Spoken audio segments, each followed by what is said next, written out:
नमस्कार दोस्तों। ICC cricket world cup 2023 में जो 10 मिलियन यूएस डॉलर की इनाम बांटी गई थी वह आई कहां से थी?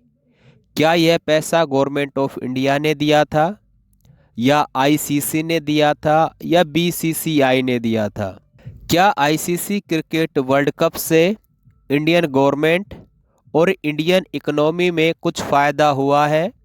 यदि फायदा हुआ है तो कितना? हम में से मैक्सिमम लोग आईसीसी क्रिकेट वर्ल्ड कप को केवल इतना ही देख पाते हैं कि इससे हमारा एंटरटेनमेंट होता है, या हम कहीं जाकर अपने यार दोस्तों के साथ ग्राउंड पर देख लेते हैं जहां पर नॉर्मली 10 से 20 हज़ार रुपये खर्च कर लेते हैं। मैक्सिमम लोगों को पता ही नहीं है कि कोई भी खेल का जो वर्ल्ड कप होता है और जो कंट्री उस वर्ल्ड कप को होस्ट करता है उसको उससे कितना बेनिफिट होता है।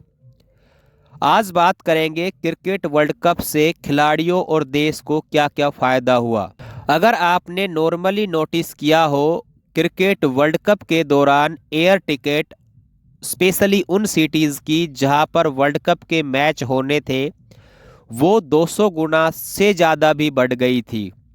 यदि आपने इसी तरह होटल बुकिंग की हो, आप कहीं पे गए हो, तो रूम रेंट 3 गुना 4 गुना तक बढ़ गया था।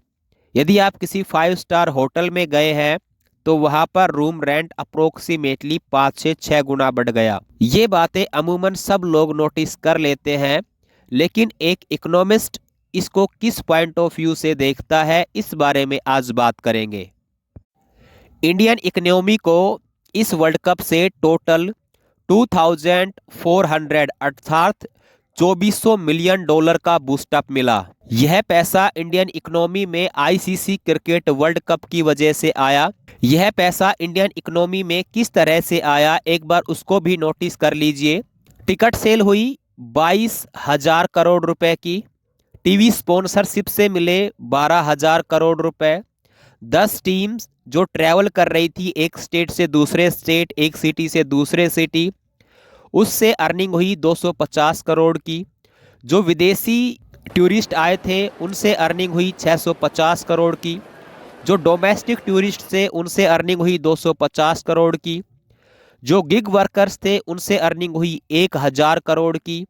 और मर्चेडाइज से अर्निंग हुई 500 करोड़ की।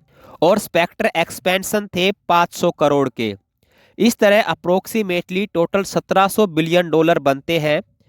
इसके अलावा और भी इनडायरेक्ट तरीके से इंडियन इकोनॉमी को बूस्टअप मिला है, जैसे लोकल ट्रांसपोर्ट को, स्नैक्स, वाटर बोतल, पर्सनल ट्रांसपोर्ट, एडवर्टाइजमेंट, स्पॉन्सरशिप, ये सब चीज़ें थी जो इनडायरेक्ट तरीके से इंडियन इकोनॉमी को बूस्टअप दे रही थी।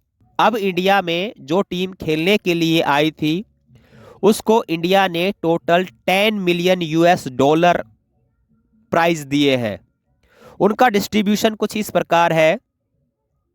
विनर टीम ऑस्ट्रेलिया को 4 मिलियन यूएस डॉलर, इंडिया को 2 मिलियन यूएस डॉलर। जो टीम सेमीफाइनल में हारी थी उसको 0.8 मिलियन डॉलर। सेमीफाइनल मैच से पहले जो टीम बाहर हो गई थी उसको 0.1 मिलियन डॉलर। और किसी भी टीम ने जो पार्टिसिपेट किया था उसका 0.04 मिलियन डॉलर। और भी कुछ खर्चे इसमें शामिल है। टोटल अर्निंग जो इंडिया ने की वो 2400 मिलियन डॉलर है, जबकि टोटल एक्सपेंस जो इंडिया ने किया वो 20 मिलियन डॉलर है। मतलब इंडियन गवर्नमेंट को टोटल बूस्टअप 2380 मिलियन डॉलर का मिला है। अब सवाल यह है कि यह पैसा क्या इंडियन गवर्नमेंट के पास आ गया है? नहीं, यह पैसा इंडियन गवर्नमेंट के पास नहीं आया है।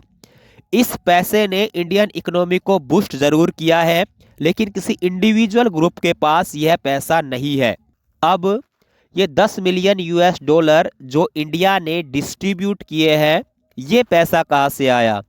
ये पैसा बीसीसीआई ने दिया था, परंतु बीसीसीआई अपने इस पैसे की भरपाई कर लेगी। इस तरह से कोई भी वर्ल्ड कप किसी भी कंट्री की इकोनॉमी को बूस्ट करने का सबसे अच्छा तरीका होता है, बशर्ते खेलने वाली टीम और कुछ इंटरनेशनल ऑर्गेनाइजेशन उस कंट्री को सपोर्ट करते हो। आपको यह वीडियो कैसी लगी अपनी राय कमेंट बॉक्स में ज़रूर दें।